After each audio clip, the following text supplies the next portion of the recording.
morning. Another wet, dreary, miserable day in rural Ireland. Anyway, we get on with it. It could be worse. It could be 10 foot of snow and we might be able to go anywhere.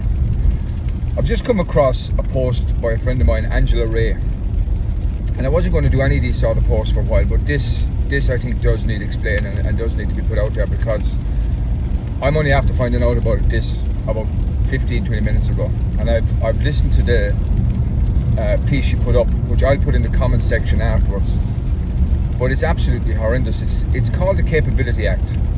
Now, I've never heard of this until, like I say, a few minutes ago, but it was brought in a couple of years ago, 1 o'clock in the morning, signed off by the government, and I believe that it was absolutely deliberate in that this is always about conquer and divide and conquer, whatever way you want to put it, right?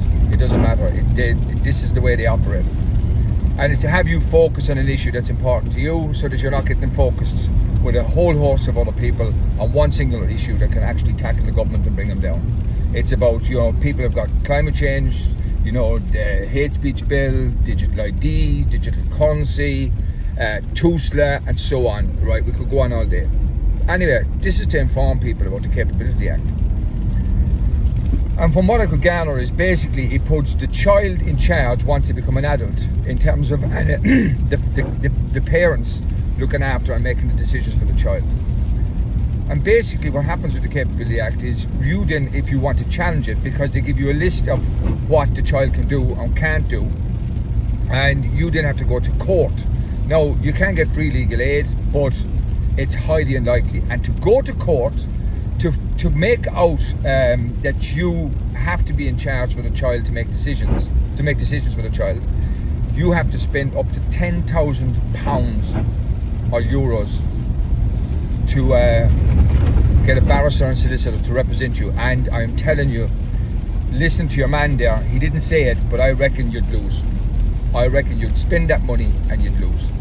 So what they're doing is, it doesn't matter how much you struggle at the moment regarding being a carer. This now is, I'm speaking about Down syndrome and stuff like that. This probably comes into all categories: autism, frigid ataxia, Asperger's. It probably comes in all those spectrums as well. But I'm going to speak on Down syndrome because I have a Down syndrome daughter. So basically, it's now stating that the government is really going to be in control here, because they're putting the control back to the child and you have to dance to their tune.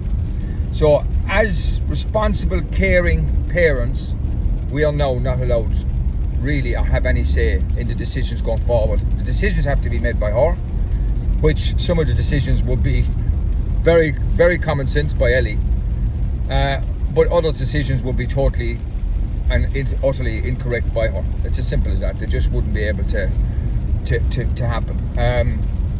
Now, my daughter's very capable in a lot of things, but there is things where there is limitations. Like, I have limitations, right? I'd love to play guitar, I can't, so I can't just stand there and pretend that I am playing one when I can't. This is absolutely fucking after infuriating me to come across this morning. I've never heard of it.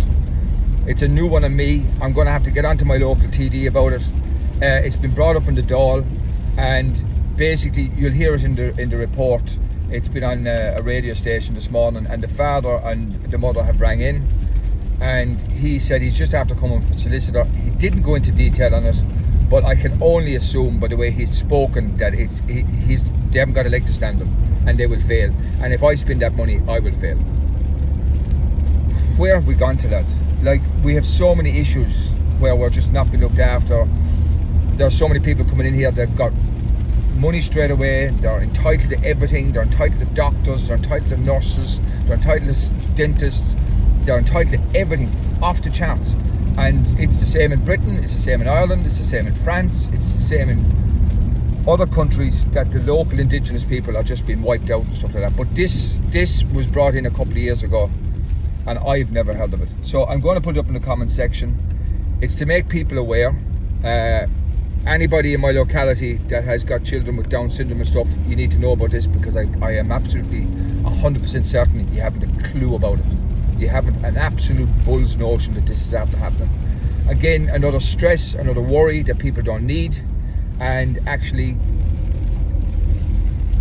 making our lives even more insufferable than it already is, because basically it's hand to mouth trying to look after a child like that. It really is. It's tough times, you know.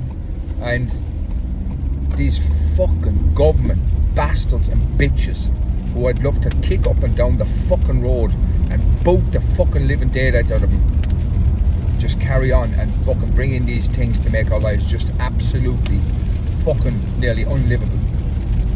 Just cunts, a lot of them.